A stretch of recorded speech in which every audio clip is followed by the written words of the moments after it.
What's up, everyone? Welcome back to Appreciating Comic Book Art.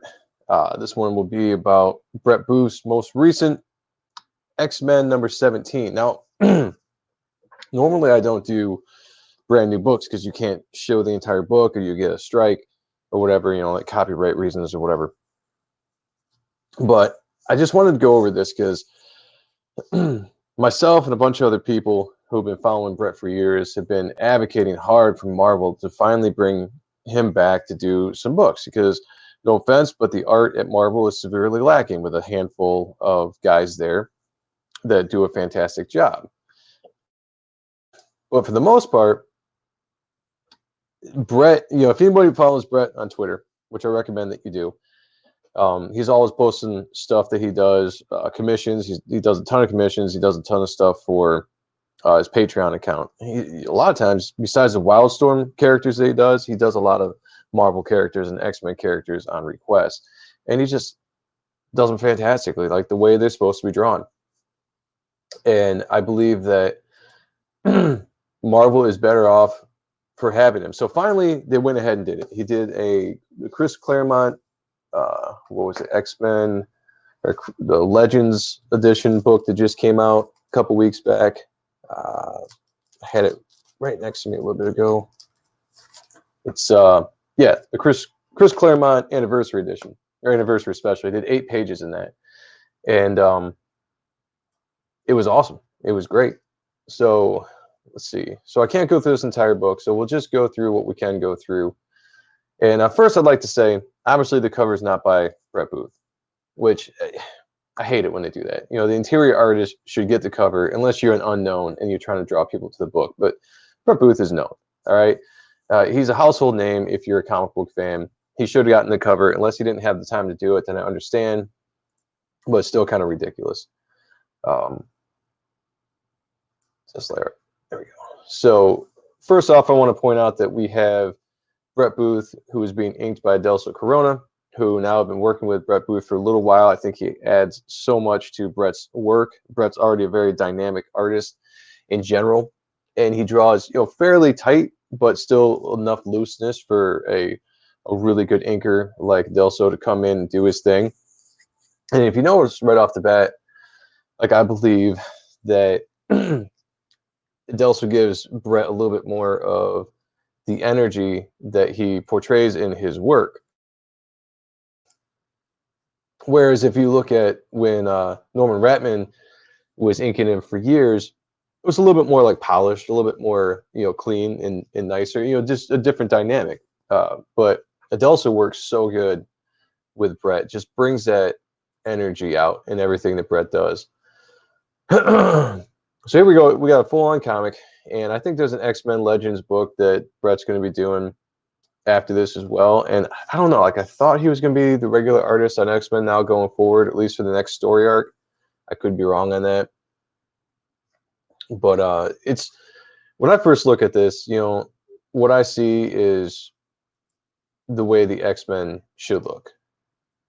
This is obviously a throwback story. You got them in their original X Factor costumes and everything from the X Factor run with the original X-Men, which I know is probably very exciting to Brett Booth because he loves X Factor. He loves that era and that style.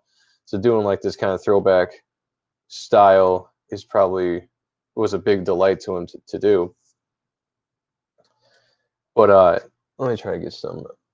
Let's do this page. Yeah, there we go. Yeah, went a little too far.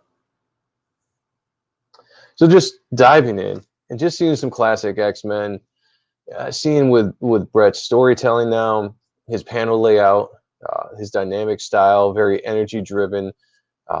His anatomy is so great. It's like that realism, but also exaggerated realism. Brett brings a little bit of manga into his art, not a lot. I know he's a big fan of it. I've seen him draw in that style before, and it's kind of like this combination of his style and manga, and it looks awesome. He doesn't do that very much when he's doing the comics, but you can tell he's got a little bit of influence in there. And just the beautiful pages that he does. Let me get through here. Find some good pages. Yeah, such a short book. And again, like I want to show so much, but I also don't want to get struck. So let's jump here. Let's go. Let's do this. Brett is great at the team books. If you ever followed his work on Teen Titans and Titans, he can really handle that team aspect very well. The dynamic of being able to fit a bunch of characters into a book. So him on the X-Men or any X book in general is perfect. If you've been following this channel for a while, and by the way, if you like this channel, you like this video, please subscribe, hit the bell for notifications, like and share it. I really appreciate it. I should have done that at the beginning of the video, but I was very excited to jump into this. So excuse me, I forgot. But one thing I've been mentioning in some of the old school comics, if you notice, are the white that makes the panels pop. Now,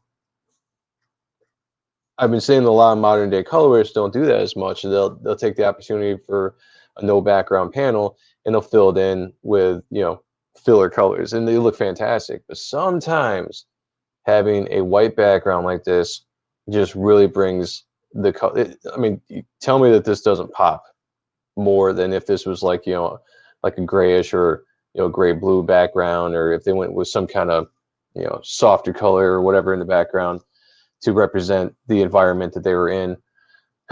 Or like even this color down here is kind of like tannish brownish color, you know. But no, they went with the white, and it just pops. It makes it look so much better. I wish they would do that more often. So we're gonna jump here. I don't know how many pages I really have to skip. Let's do one more page. We'll look at this one. And again, you can just see Brett's dynamic storytelling, the way he does panels, especially when there's action. It adds to the action of the panel. You know, it's not, you don't keep the action within just square blocks like you do on this page. You know, this is a talking page. This is for dialogue and story building, character building, whatever. You know, it doesn't call for a really awesome layout like this. You know, it calls for something a little bit more standard, a little bit more, I don't want to say boring, but you know what I'm saying, just kind of boring. You know, just kind of a layout like that. And I think this is a great way to kind of show the difference of storytelling depending on what's going on in the page. And here we go. There's another white background. So I mean, it's awesome. They're nailing it. And maybe I need to pay more attention. You know, maybe I don't read enough new comics. Maybe they're doing a lot of this still, and I just, you know, I missed it. But that's one thing I've kind of really noticed in this book. But anyway, X-Men 17. If you get a chance, go and buy this book. I don't buy a lot of Marvel books anymore. I think, you know, I buy Wolverine right now because of Adam Kubert and Victor Bogdanovich, fantastic artists, and I want to kind of jump into some of their stuff with Wolverine. You know, I have to go back a couple issues because I think they're on issue 8. So, like I said, I don't like doing new comics because you can't show the entire comic. And the whole point of these videos is to show the art from page 1 to page, you know, 22 or 32 or whatever.